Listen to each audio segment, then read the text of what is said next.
had been in a long-distance relationship with my boyfriend for 3 years, enduring the toughest times by his side as he slowly made it through. But when we finally met in person, everything fell apart. The reason was simple: he had been complicit in the bullying I endured, despite being the one who stayed with me for 3 years. Later on, Andrew ended up facing everything he had once done to me. One thing at a time, he begged for my forgiveness, for me to come back to him. But in this world, things don't always balance out so easily, with one wrong made right. Chapter 1. When Andrew and his gang cornered me, I was in the middle of messaging my WeChat top contact. AJ, baby, I've got some things going on tonight. I'll play games with you later. The dim streetlight cast a small pool of light at the corner. I clenched my fist after sending the message. When I looked up, I heard a familiar notification sound. In the next second, through the gap in the crowd, I saw Andrew leaning against the wall, his gaze on his phone. The coldness in his eyes melted instantly, and his expression softened into a warm smile. He leaned toward his phone's mic, his voice husky and gentle. "It's okay, darling. I've got something to do too. Just come find me when you're done." The people around him immediately went silent. My phone vibrated in my hand. I glanced down just in time to see a voice message from AJ. "Baby, you got lucky. Apologize." Andrew put his phone away, and his eyes, once again, became cold and indifferent as they locked onto mine. "Apologize, and we'll let you go." "Andy, babe?"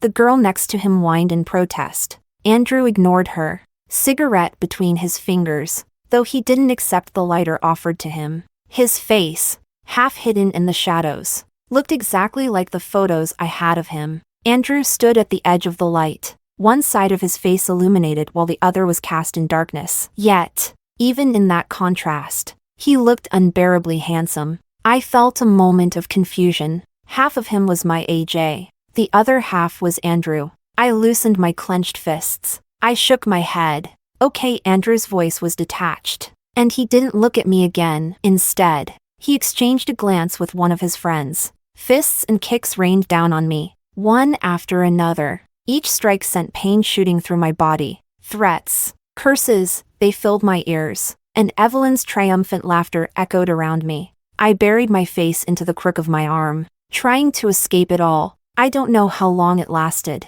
but when I opened my eyes again, the shadows in the corner were already gone. Chapter 2. I had crossed Evelyn. It wasn't like she hadn't been an annoying presence for a while, always strutting around school, acting untouchable because she had a delinquent boyfriend. It was a Wednesday when I was waiting in line at the cafeteria. Suddenly, Evelyn and her little clique appeared, cutting right in front of me without even a glance. Normally, I might have said something first, but that day, I was starving. I had skipped breakfast, and by the third class, my stomach was growling. Without thinking, I pushed her, but I forgot how strong I am. One push, and she fell flat on her backside. Evelyn hit the ground hard, and the entire cafeteria went silent. Everyone's eyes were on us. She probably wasn't used to being treated this way. Her face turned as red as an overinflated balloon about to burst. Just as I was about to apologize, the cafeteria lady called out to me,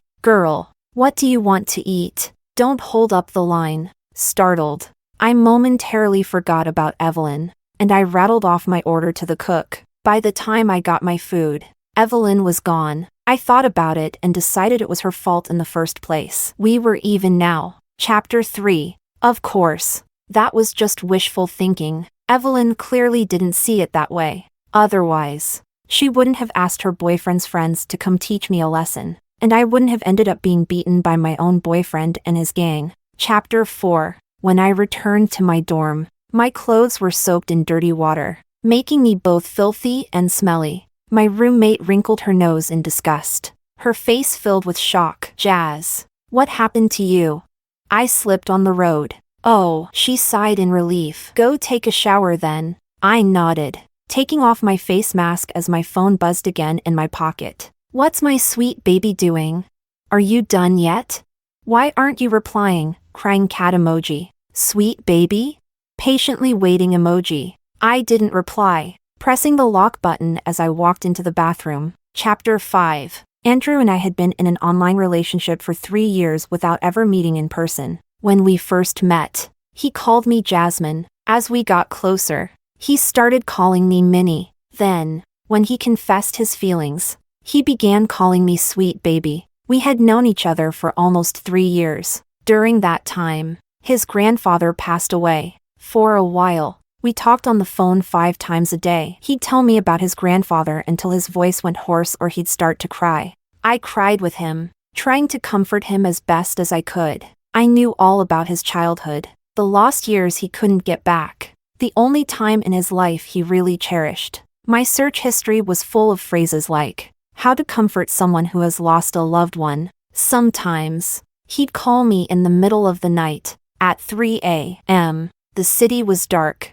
and I'd sit up in bed, awakened by his ringtone, keeping him company as he cried. Eventually, Andrew started to heal. Time, as they say, proved to be the best remedy. Though we had never met in person, whenever he needed me, I was always there. He'd say, "Sweet baby, I'm so lucky to have you."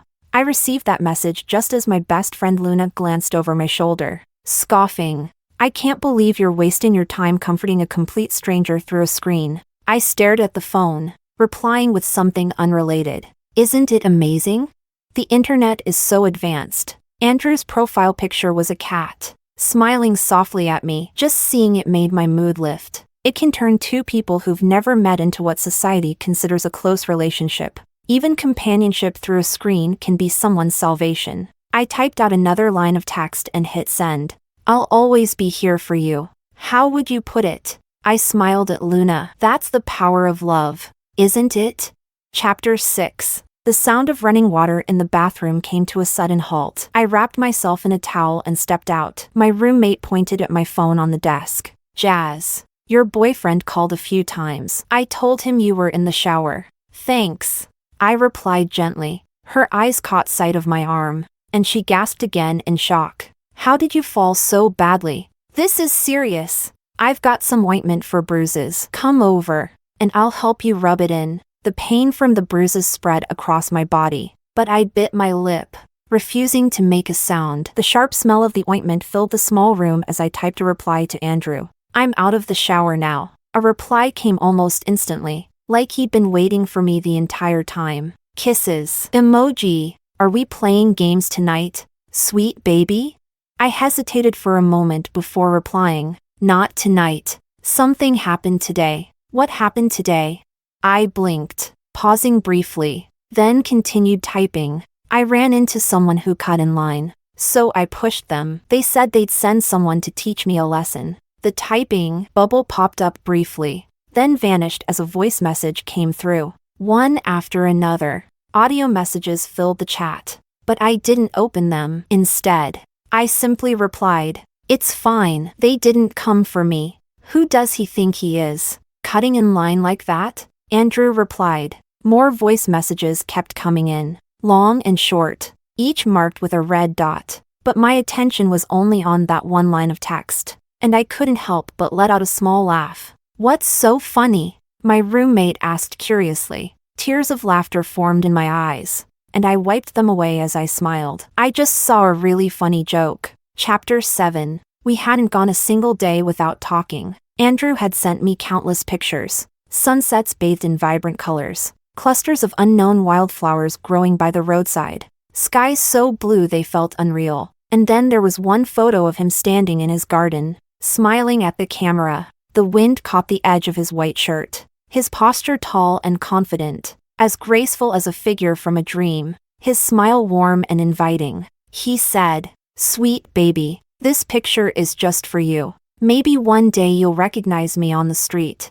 I had laughed it off, saying, "There's no way things could ever be that coincidental." But now, I realized I was wrong. There are coincidences far greater than that. His face in the dim light of the night was cold, yet flawless. The handsome features overlapped with the person in the photos, both familiar and foreign. Andrew once asked me what kind of person I liked. I turned the question back on him. "What kind of person are you?"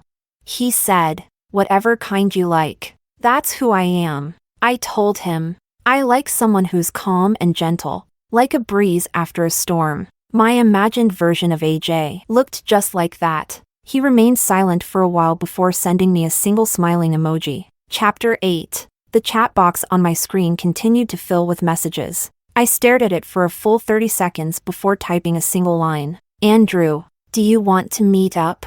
Chapter 9. The next day at the cafeteria, I ran into Evelyn again. She was taking her usual shortcuts, while I stood in the middle of another line, watching as a boy who had been cut off by her swallowed his anger and said nothing. Evelyn laughed and chatted with her friends, her blood-red lips curling into a smirk as her eyes caught sight of me in line. Suddenly, her smile grew wider as if she just remembered something. Grabbing her friend's arm, she left her line and shoved herself into the space between me and the person in front of me. Her elbow jabbed into me, nearly knocking me into the person behind. I stumbled, barely managing to catch my balance. The guy in front turned around, giving me a look of disdain, as if mocking me for daring to challenge them yesterday. It was rare for me to witness such ugly expressions. My lips trembled as I bit down hard, nearly drawing blood. I forced myself to suppress the rising anger inside me and cast my eyes downward, hiding all my emotions.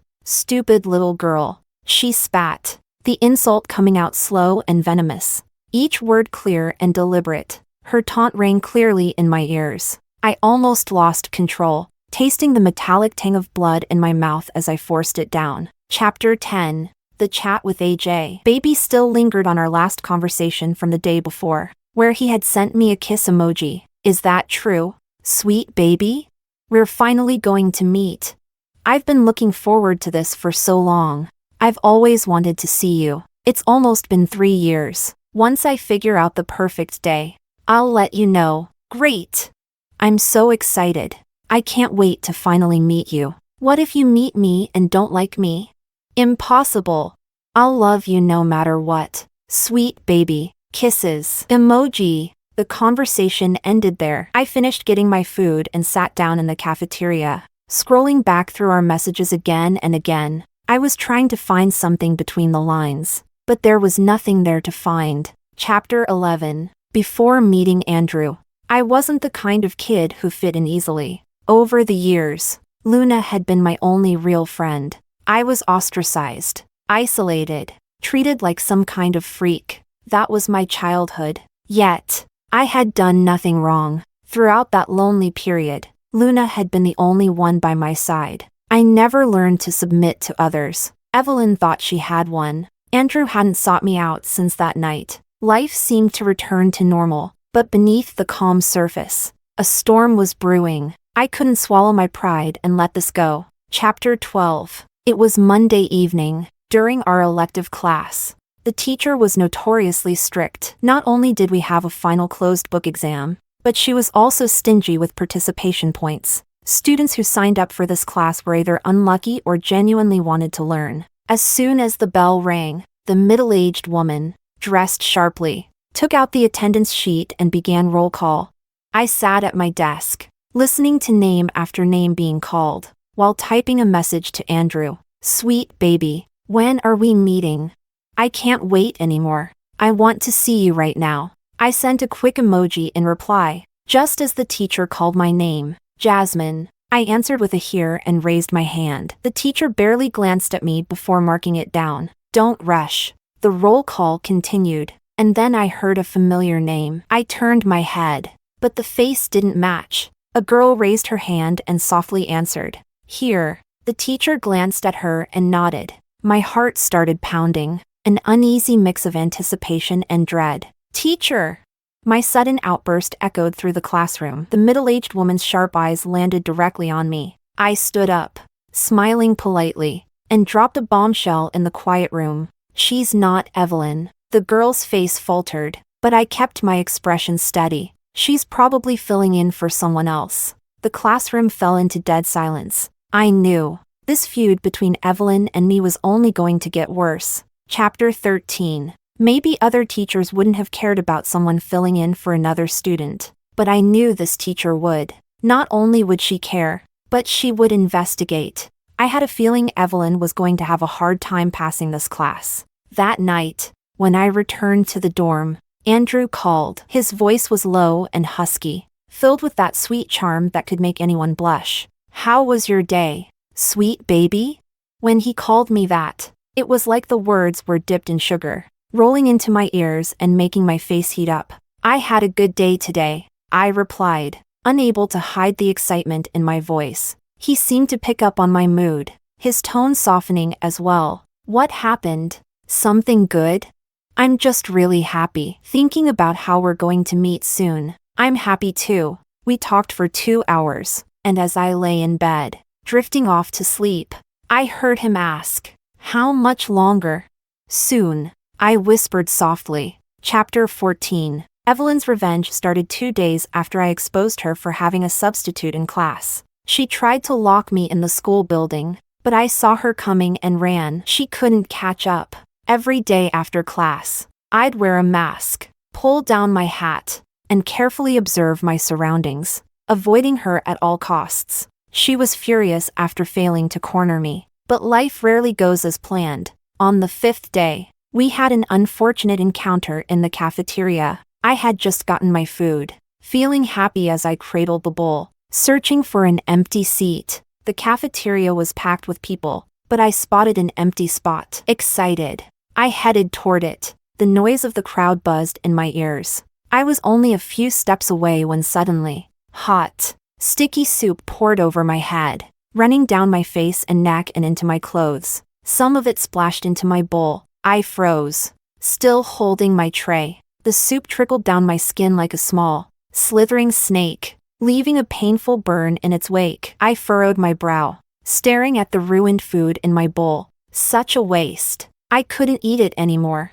The cafeteria went silent, so quiet you could hear a pin drop. Standing in front of me was someone all too familiar. Once again, Evelyn and I were at the center of attention. I looked like a drowned rat, humiliated and stripped of any dignity. Thankfully, the mask still covered part of my face, keeping some shred of pride intact. I felt the weight of everyone's stares, making me uncomfortable. Out of the corner of my eye, I noticed a familiar figure sitting stiffly among the crowd. I blinked, focusing on him and then the person sitting across from him, Evelyn's boyfriend. They were there to back her up. "You bitch!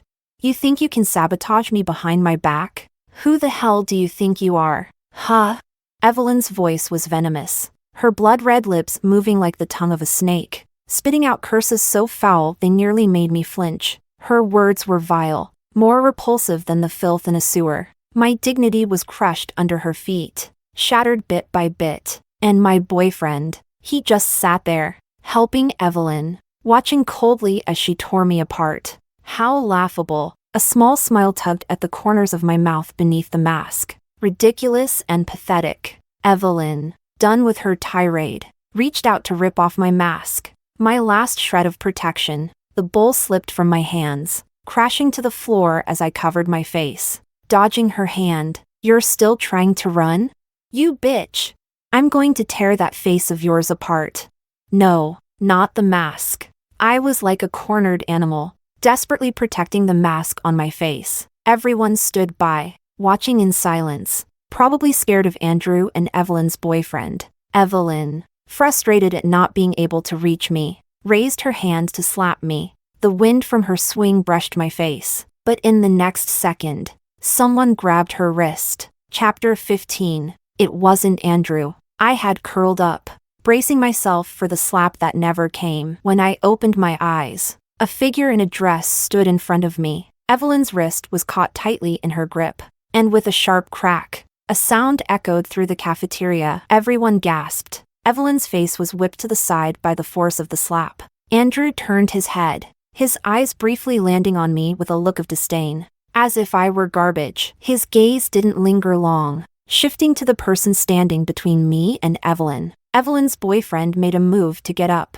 but Andrew stopped him. Evelyn held her cheek, her eyes filled with venom, but she made no move to retaliate. The person standing in front of me turned around, a strand of her long, curly hair falling over her shoulder. Her lips were a deep red, and her expression was cold. I bit my lip and called out softly, "Luna, Luna he, the goddess of the mathematics department, and also My childhood friend from elementary school, the one who had always been there for me through thick and thin. Chapter 16. Our university had 2 campuses, North and South, and Luna was on the North campus. I had no idea why she was on my side of campus today. She grabbed my hand and practically dragged me all the way back to my dorm. The room was empty, as my roommate hadn't returned yet. Luna shoved me into the bathroom without saying a word. The soup had dried and clung uncomfortably to my skin. The afternoon heat only made the smell worse. I turned on the shower. When I came out,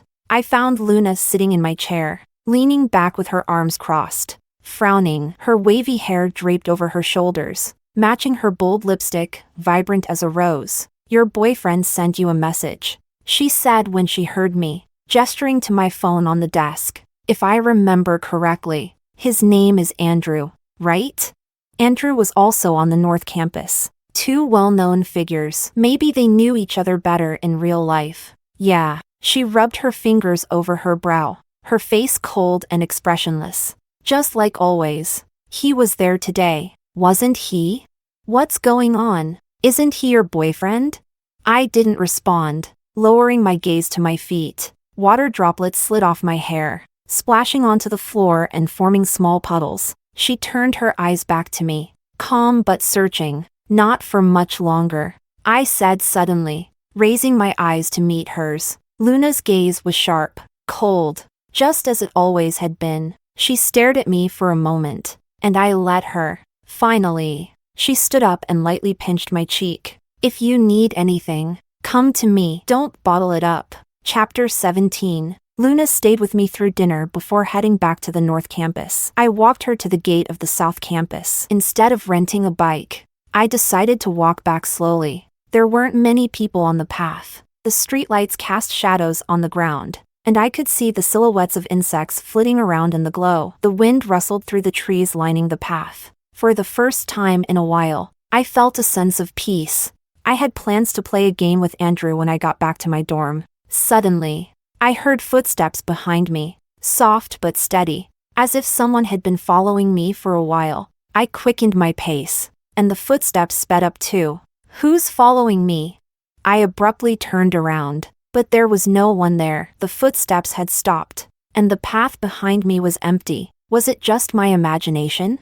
A sense of unease crept over me. I turned back and hurried on, pulling out my phone to call my roommate. Before I could dial, pain shot through my hand. There was a loud crash as my phone hit the ground. I yanked my hand back in pain, but it was quickly grabbed again, this time by someone on either side of me, holding me in place. A pair of sharp, black stilettos stomped down on my phone, the sound of glass shattering echoing through the quiet path. My heart shattered with it. That phone, I had saved up money to buy it myself. It was 3 or 4 years old and had started to slow down, but I kept it because of its large storage capacity. Over the years, it had stored countless things, but it often froze and the battery had worn out. I'd had it repaired 2 or 3 times already, but it held too many memories for me to get rid of it. It contained nearly 3 years of memories with Andrew, his tearful confessions, the songs he sang for me in his hoarse, smoky voice,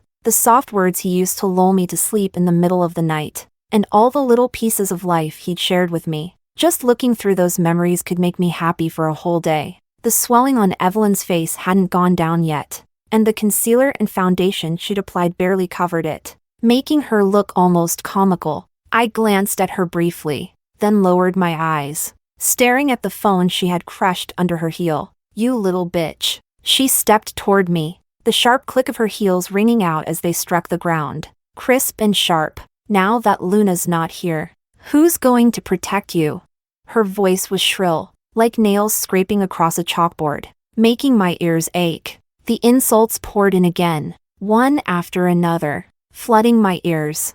"Whore, bitch." She spat curses at my parents, spewing filth without repeating herself. "You little slut. Today you're going to learn what happens when you mess with the wrong people." With a wave of her hand, 2 girls grabbed me and dragged me into the trees. They were strong, and my shoes scraped along the ground, making a hissing sound as they dragged me. I didn't want to move, stubbornly staring at my phone lying just a few feet away. The glass back had splintered into a web of cracks. Evelyn's stiletto had done that. The two girls gripping my arms tightened their hold, digging into my wrists as they hauled me along. My heels scraped against the ground, stones cutting into my ankles and leaving small, stinging wounds. They dumped me on the ground. I sat up straight, glaring at Evelyn, who stood with her arms crossed. The moonlight was bright tonight, even through the canopy of leaves. I could clearly see her twisted, angry face. Her lopsided expression made me uncomfortable. She raised her foot, aiming to kick me with the sharp point of her heel, but I quickly rolled out of the way. Evelyn's face twisted in rage. Hold her still. The two girls immediately grabbed me again, like they were restraining an animal ready for slaughter. Evelyn smirked, her lips painted a bright, bloody red, with some color bleeding past the edges. Under the moonlight, she looked like a cursed doll from an unevenly painted oil portrait. You little bitch. She raised her leg, the thin, sharp heel aimed straight at my stomach, and with a cruel smile, she kicked hard. My hands were pinned, and I could only watch as her leg swung toward me. This is going to hurt, I thought. Chapter 18. When I entered the room, my roommate was munching on chips while watching a show. She paused the episode when she heard the door. Jazz, why are you so late? And why are your clothes dirty again? I tripped. I replied softly, keeping my mask on. Are you okay? She widened her eyes. You've been tripping a lot lately. Are you hurt? Do you need some ointment again? I shook my head. My arms hung limply at my sides. Still weak. I slowly walked over to my closet, grabbed some clothes, and headed to the bathroom. Warm water cascaded over me, and only then did I start to feel alive again. The bruises on my arms and thighs hadn't faded yet, a testament to how hard Andrew's gang had beaten me that day.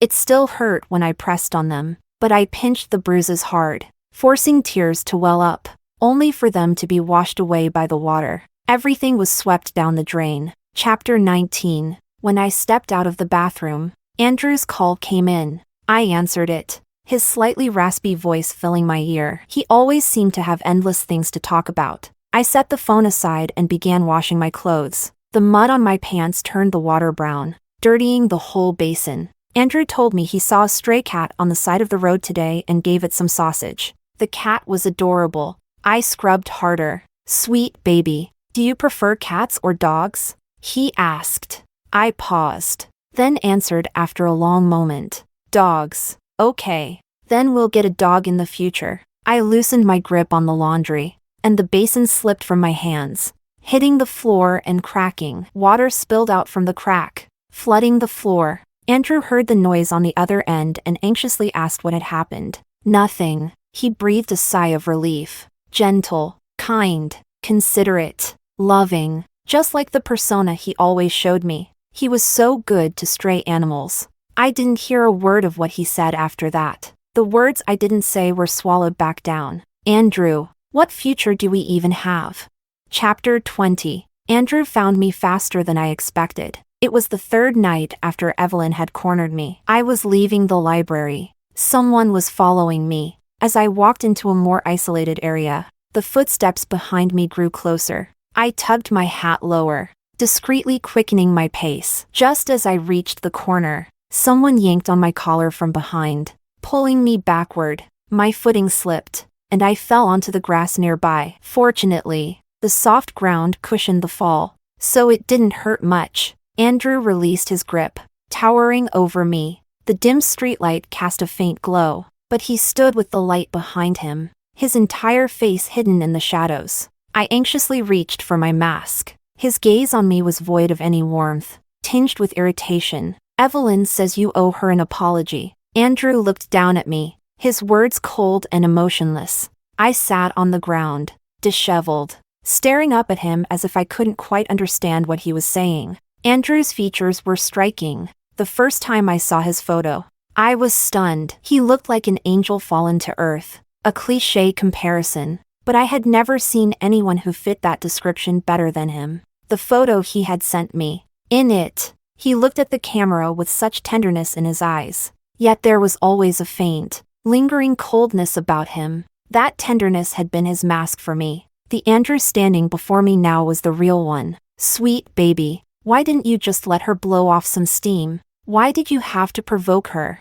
There was an edge to his voice, a harshness I had never heard before. For the first time, he frowned at me, speaking with impatience. A pathetic little insect. That's what he thought of me now. Chapter 21. That's what I was to him. It wasn't my fault. My voice, muffled by the mask, came out hoarse, even startling myself. I straightened my back, trying to salvage whatever dignity I had left. Meeting Andrew's eyes head-on, it was Evelyn who, I don't care. Andrew cut me off, his expression indifferent. I don't care who's at fault. You embarrassed her. She's upset. All the strength drained from my body, the words I wanted to say dying in my throat. I stared at him, my gaze unwavering. She wants you to apologize to her in front of everyone this weekend. Andrew glanced at his phone, his frown deepening. Just agree to it. I really don't want to have to get physical with a girl. Apologize? I repeated, almost amused. And how should I apologize? Sunday, 8 p.m. At the Westfield. Andrew paused. You'll kneel and apologize. Chapter 22. A few people passed by at the corner. They glanced at me, their eyes filled with pity. But the moment they recognized Andrew, their expressions changed, and they quickly walked away. The silence of the night stretched on. I lowered my eyes. My breathing felt unnaturally loud in the stillness. Okay, fine. Andrew hesitated for a moment. Don't try anything. It's a simple apology. Don't turn it into something bigger than it needs to be. I get it. I interrupted, my voice flat. Sunday night, 8 p.m. At the Westfield. I'll be there. I will definitely be there. Chapter 23. By the time I checked my phone again, the dorm had already closed for the night. I noticed several missed calls from my roommate. I sent her a message, telling her not to worry, that something had come up and I wouldn't be coming back to the dorm tonight. She quickly responded with an emoji. As soon as I exited the chat, Andrew's new messages popped up. Sweet baby, why did you suddenly stop replying earlier? A flood of emotions rose within me as I typed out each word carefully. Andrew, let's meet. Almost immediately, the phone buzzed with an incoming WeChat call. I pressed the answer button, and Andrew's voice came through, brimming with barely contained excitement. Sweet baby, really? We're finally going to meet? I was still standing in the same spot, the road now completely empty. The moon had slipped behind the clouds, and the streetlights were dim. The night was silent. I could hear his breathing on the other end of the line. I smiled at the streetlight. Yes. My voice was so saccharine it made me feel nauseous. Andy, I can't wait to see you. Chapter 24. When Luna opened the door for me, I had just finished my call. Her eyes immediately zeroed in on the dirt stains on my pants, silently demanding an explanation. A small accident, I said calmly. Accident? She echoed, her voice quick and emotionless. And this?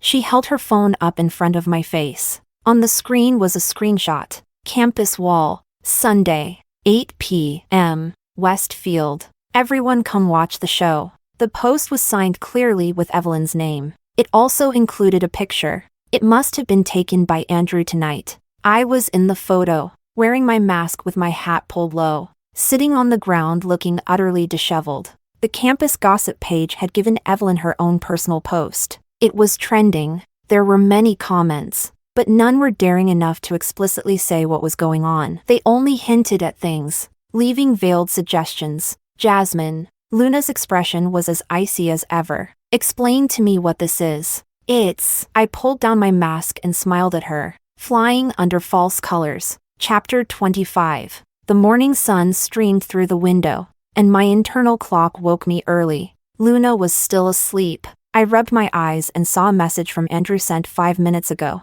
Sweet baby, I'm up.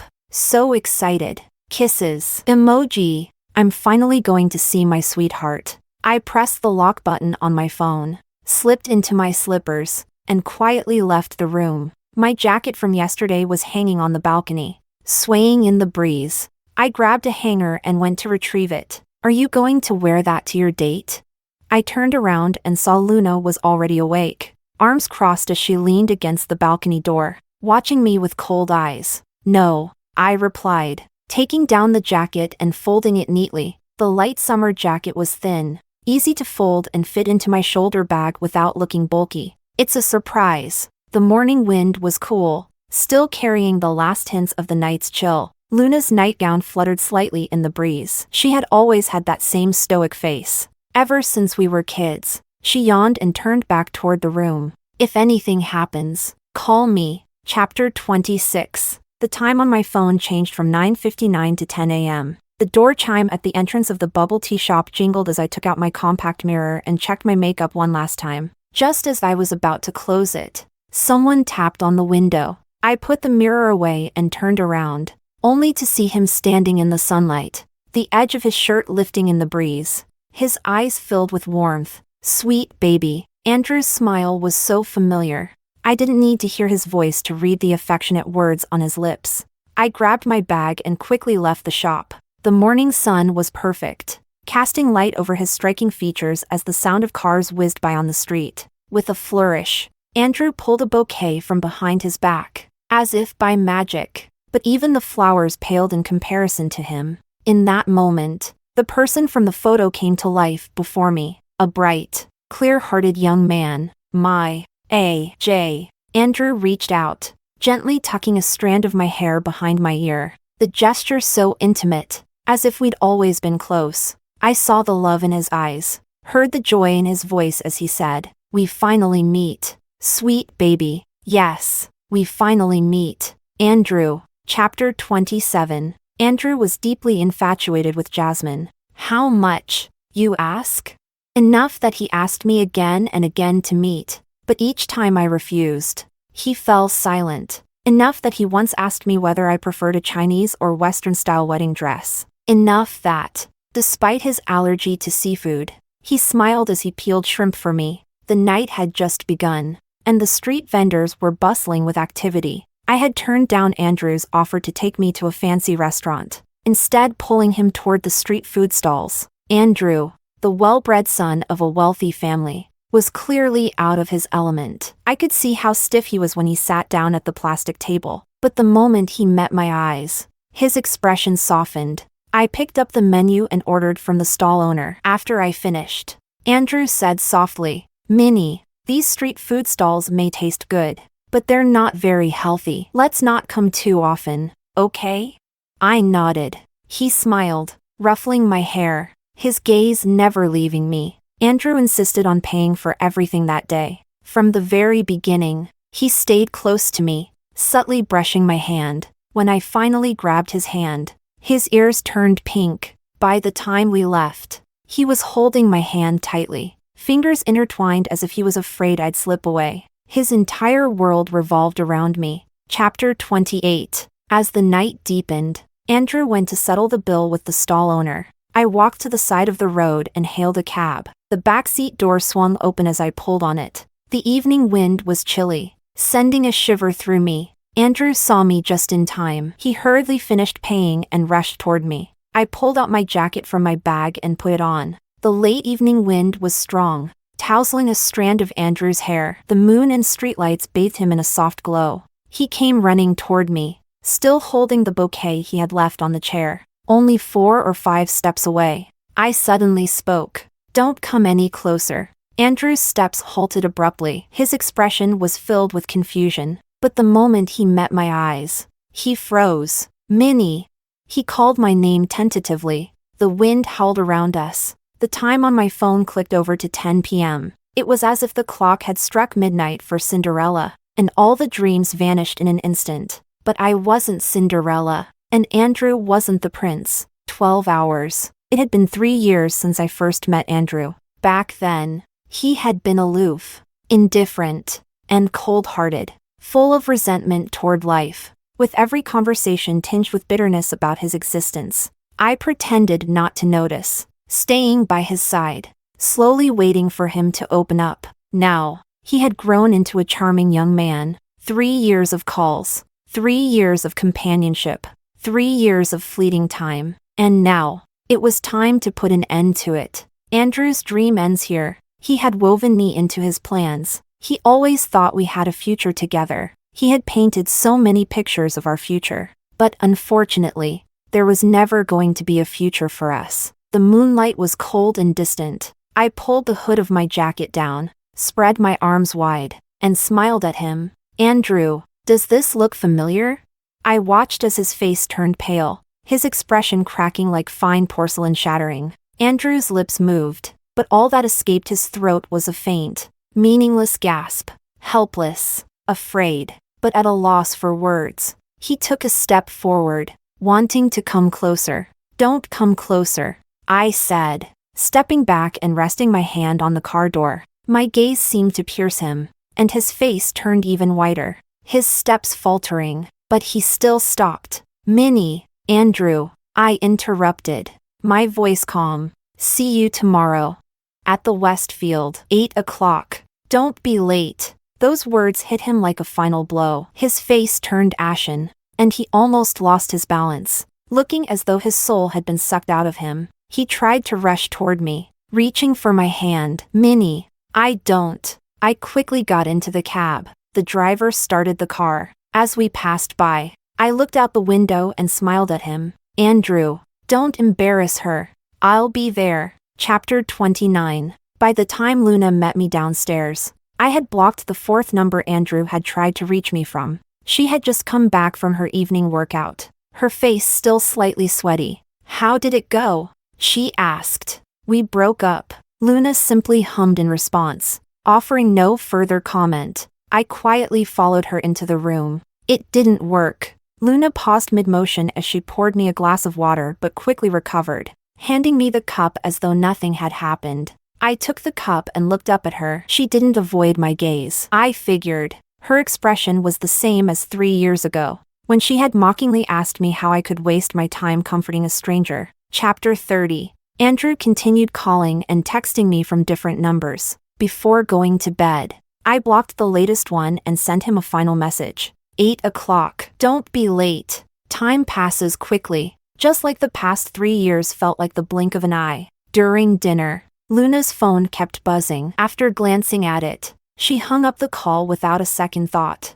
I put my chopsticks down, a bit puzzled, and looked at her. Andrew called, she said, her tone indifferent. He wants to talk to you. That won't be necessary. The clock on the wall ticked, the hands moving steadily towards 6 p.m. I stood up and smiled. Whatever he has to say, we'll talk in person. Chapter 31. By the time I arrived at the field, the sky was almost fully dark, and there were far more people on the track than usual. Groups of 2s and 3s walked around, craning their necks, as if looking for something. Under the bright lights of the podium, it felt like a stage set up just for us. I pulled my hat down a little further and walked straight toward the podium. Some sharp-eyed people recognized my clothes, their eyes lingering on me a little longer. Then they began whispering to their companions. Their gazes, like probing spotlights, followed me, accompanied by a steady stream of gossip. It buzzed around me like flies,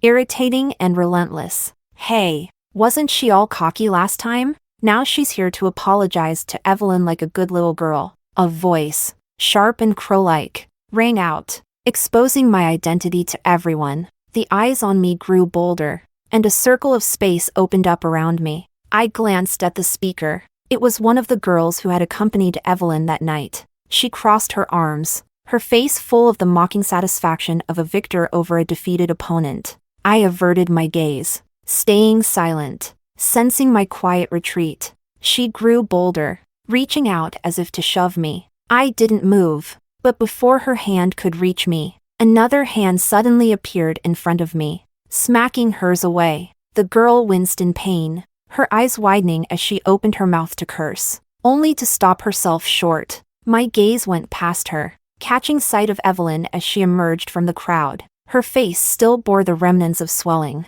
but at least now it was symmetrical. She walked slowly, painfully, the few meters feeling like an eternity for her. The crowd fell silent as Evelyn approached. The main event had begun. Evelyn, her friend called out, rushing to stand behind her like a shield, regaining her confidence. But Evelyn didn't look at her. She stared at me, the arrogance gone from her face. She didn't dare look at Andrew, who stood between us. Her eyes remained fixed on me, filled with venom. She straightened her back, Her hands clenched tightly at her sides. It must have been humiliating for her. She wasn't willing to accept this. She had wanted to reclaim her pride through me, to prove her unchallenged status. But that plan had crumbled. I could imagine the rage simmering within her, the desire to tear me apart. But now, she had no choice but to swallow her pride. The crowd around us grew larger, their whispers louder as they realized no immediate confrontation was happening. Growing tired of the silence, I spoke first. Eve, before I could finish. Andrew, who stood in front of me, cut in with a calm, Evelyn. Evelyn flinched, her body stiffening at the sound of his voice. When she met my eyes again, the hatred in them had only deepened. But still, under Andrew's looming presence, she finally muttered, "Sorry." "I'm sorry." Her voice wasn't quiet, loud enough for her friends to gasp audibly. One of her clueless friends immediately yelled, "Evelyn, what are you doing? Why are you apologizing to her? She should be the one apologizing to you."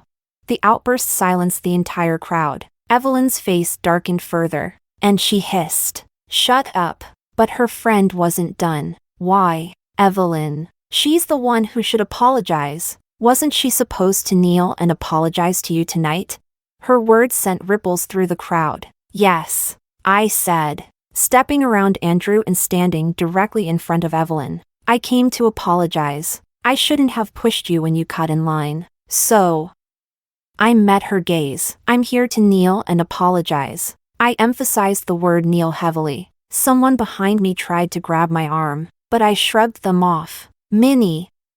Andrew's voice was filled with concern, but I ignored him, keeping my eyes on Evelyn. The moon hung coldly in the sky, casting its pale light on us. After a long pause, the person behind me spoke, his voice as indifferent as it had been the night he told me he didn't care who was at fault. "Evelyn." The meaning behind his tone was unmistakable. Evelyn's face turned white. Her body trembled as she bit her lip, slowly, painfully bending her knees. All eyes were on her. The weight of 1,000 stares crushed her, breaking her down. In just 1 week, our roles had reversed. Now, it was her turn to lose her dignity. The scene reached its climax. But Evelyn, like a bad actor, refused to finish her role. It didn't matter. From now on, she'd be the campus joke. No one would back her anymore. Her safety net was gone. I heard the whispers in the crowd, saw the camera flashes capturing Evelyn's humiliation,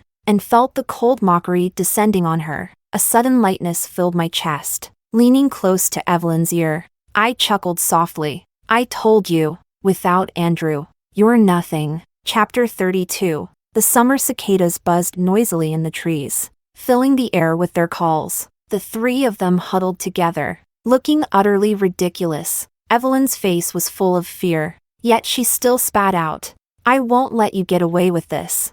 I ignored her anger, simply smiling down at her. When my fingers gripped her chin, she instinctively recoiled. I forced her to look me in the eyes. "Let go of me, you bit." Her words were cut off by the sound of a sharp slap. Now her face was symmetrical. Her friends gasped, eyes wide. Evelyn's head snapped to the side, dazed, unable to react. "You hit me, you little bitch. How dare you?" I pressed my foot on her leg. "You won't let me get away with it? You can't do anything. Without Andrew, you're nothing. Whore, you just wait. Tomorrow, I'll be waiting. I'll be waiting for Andrew, my boyfriend, to confront me." Chapter 33. As I walked back to the dorm, Andrew followed silently behind me. His breathing was steady, but I could hear it trailing me like a shadow. Several times, it seemed like he was about to say something, but each time, he fell silent. When we reached the dorm building, I suddenly turned around, meeting his eyes. His gaze wavered, but the moment our eyes met, he seemed to latch onto me like a drowning man grasping for a lifeline. "Minnie, I'm sorry. I didn't know." "Andrew," I interrupted, cutting him off. I held out my hand. Under the dim streetlight, the bruises on my arm were still clearly visible. "Do you see it clearly now?" I met his eyes, my voice as gentle as it had been before when I used to call him. "Andy, do you see it? It's been over 20 days. And they're still here. Andrew took a step back, his body unsteady, his eyes fixed on the bruises as if he were in a trance. That's how people are. Only when the pain is brought directly to them do they truly understand its weight. Everything Andrew had done to me, now, those actions were knives, stabbing into his heart, making him feel the pain I had endured. Chapter 34. After disappearing for 3 or 4 days, Andrew reappeared. It was lunchtime, and I was waiting in line at the cafeteria. I had arrived early, and the lines at the popular stalls were half as long as usual. I felt good as I stood there, waiting. The line slowly moved forward. Out of the corner of my eye, I saw a familiar figure near the queue. Evelyn, accompanied by her group of friends. She picked a spot in line, clearly intending to pull her old trick of cutting in front. But this time, things didn't go as smoothly. Someone shoved her,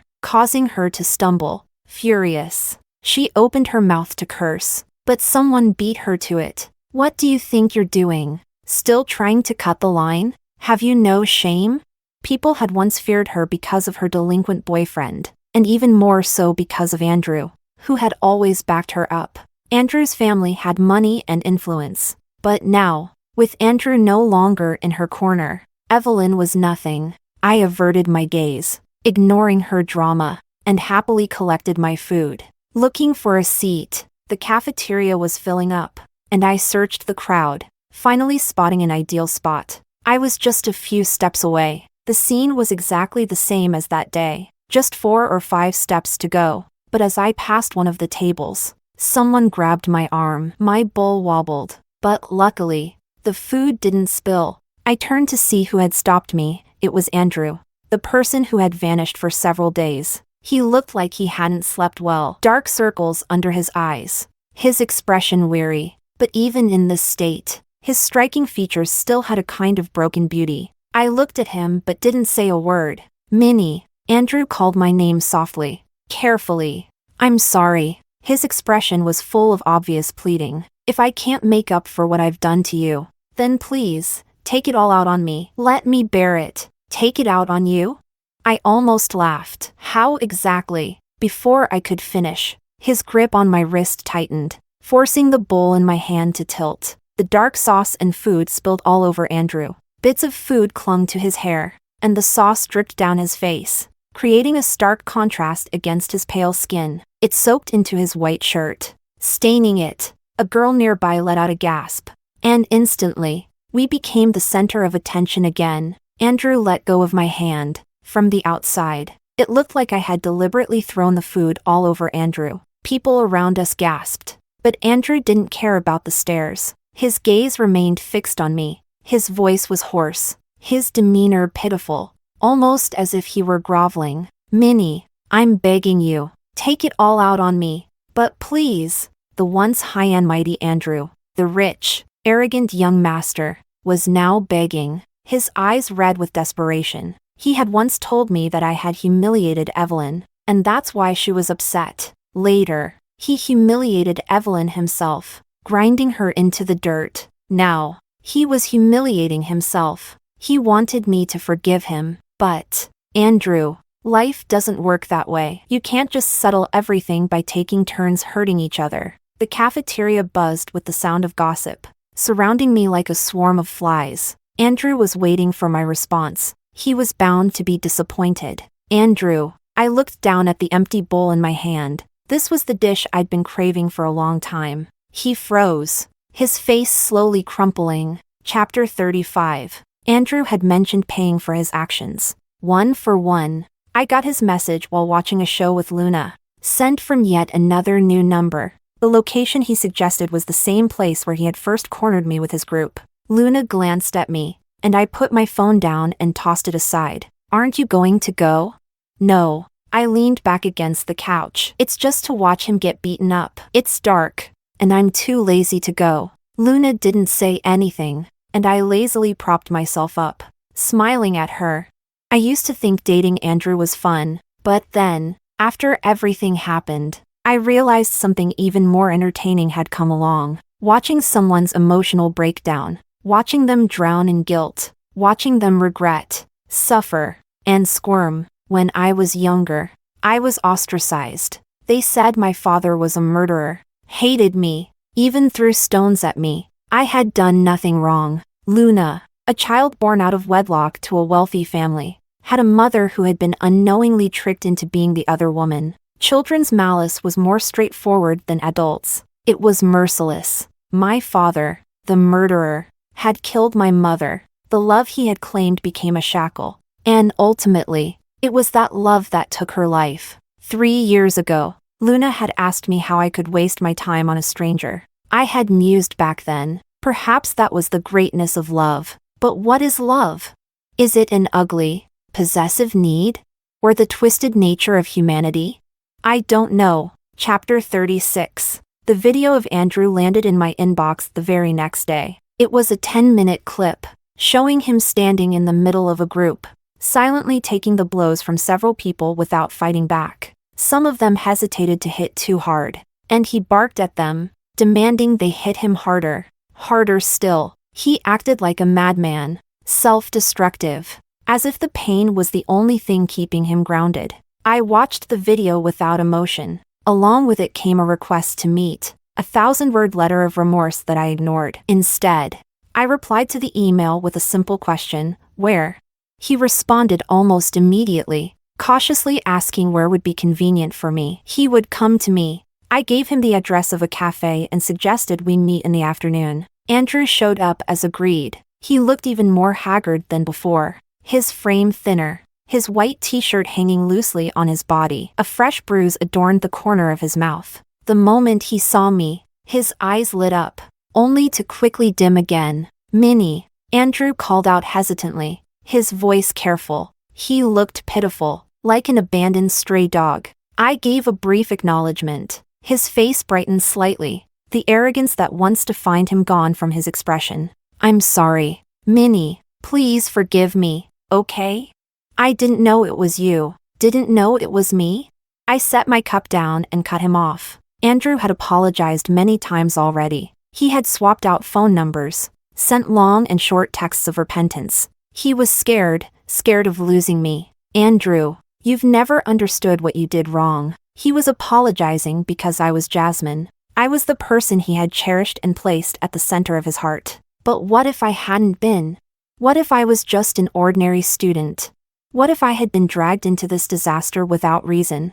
Would he have felt like he was wrong? No, he wouldn't. What he did to me, to him, was irrelevant. I had never cared about the humiliation or the pain. The moment Andrew crossed over to the side of the bullies, from the very first time we met in person, I knew we were done. People who lack empathy never truly understand love or how to be loved. I stayed in this story simply out of curiosity. Human emotions are strange. In the beginning, when I stayed by Andrew's side, he was no different to me than anyone else. Then, when tragedy struck him and he called me, breaking down in tears, I suddenly felt something unusual. I had never experienced such vivid emotions. Just as I could sense that Andrew loved me deeply, he could also sense that my feelings for him were shallow. I had hoped to find the answer through him, the answer to love. But in the end, I failed. For me, the line of morality cannot be crossed. We came close, so very close. I stood up, my eyes drifting to the bruise on the corner of his mouth. I smiled. "Andrew, did you know? We were so close, so close. I almost liked you. But unfortunately, bullies never deserve love." Andrew's face turned ashen, his body swaying like he might collapse at any moment. Chapter 37. Andrew disappeared from my life once again. It was Luna who brought him up this time. She handed me her phone, the background of the video noisy and chaotic. "Andrew came to see me," she said. He asked me what he could do to make you forgive him. And what did you say?" I told him. Luna reached for a cigarette but stopped when I raised my hand to stop her. She obediently put it down. "I told him you'd never forgive a bully." I smiled faintly, not giving much of a response. Luna motioned for me to watch the video. I'm not sure if he really understood what I meant. I clicked play again. The video's harsh background noise filled the air, and the footage wasn't very clear. There were many people in the frame, but the most prominent was a thin figure, head bowed, apologizing humbly. The camera didn't capture the person he was speaking to, but you could hear their angry voice. Now you apologize? Does it change anything? The voice was full of bitterness and frustration. Finally, in a furious outburst, the person yelled, "You want forgiveness? Kneel and apologize, and maybe I'll forgive you." Andrew's body stiffened, the weight of those words striking him squarely in the chest. There was a moment of silence. In the next instant, he slowly bent his knees toward the person, steadily kneeling down. The video cut off abruptly. I heard he's been going around begging forgiveness from the people he bullied. This video went viral on the school forum. I watched with a smile. I handed the phone back to Luna. "Do you know why Andrew liked me so much?" Luna looked at me, but said nothing. His family was too cold. His parents didn't love him. Behind the glossy surface of his life was a cold, distant void. His childhood had been filled with an empty house and parents who barely spoke to him. He had no one to confide in, and everything he wanted to say was stuck in his throat, unable to come out. The only person who ever loved him was his grandfather. Losing someone like that creates an unimaginable amount of pain. When he met me, it was around the time his grandfather passed away. I was the one who stayed by his side. He opened up the softest parts of his heart to me. After losing the only person he truly loved, I became his lifeline. I was kind to him, and no matter what he said, I always soothed him with a gentle voice. He loved me. He became a shield for people like Evelyn because he didn't care. He didn't care about anyone's life or death except for the people he valued. And Evelyn wasn't one of them. Cold and indifferent. But that was the real Andrew. The damage from his childhood couldn't be undone. He grew up to be exactly the kind of person he was destined to become. Andrew didn't stop trying to reach me. The worst time was one rainy night. He was drunk, and no one could stop him. So he called me. On the other end, his voice was hoarse, almost tearful. He called my name over and over. I really know what I did wrong. I've apologized to all of them. I begged them to forgive me. Please. Minnie, please don't leave me. His words began to falter, fading into silence. In the background, I could hear someone trying to calm him down, telling him to drink less. Someone took his phone, sounding frustrated. "Please, sis, just say something to Andy. He's drinking himself to death." I stayed silent for a moment. "Give the phone back to him. Minnie," Andrew's voice was shaky and desperate. "Minnie, please, don't leave me. I was wrong. I know I was wrong. Please don't leave me. Minnie." 2 years ago, after his grandfather passed away, Andrew called me late at night, his voice hoarse just like this, asking me, "You'll stay with me, won't you, Minnie?" I had softened my voice to comfort him, to soothe him. I told him, "I'll stay with you." Now, it was the same. He was begging, crying for me not to go, begging me not to abandon him. The night outside was as black as ink. I stared out the window, my voice flat. "Andrew, don't grovel." Luna told me later that Andrew stood outside the dorm all night in the rain, and by morning, he had to be taken to the hospital. I treated it like a joke, something I heard and quickly forgot. Chapter 38. I had always known that Andrew was arrogant, proud, and beneath his polished exterior, hollow. None of that mattered. At one point, I had hoped he could be my salvation, but he wasn't. He wasn't the moon. The misfortune of his upbringing wasn't an excuse for becoming an accomplice to bullying. Some things are simply unforgivable.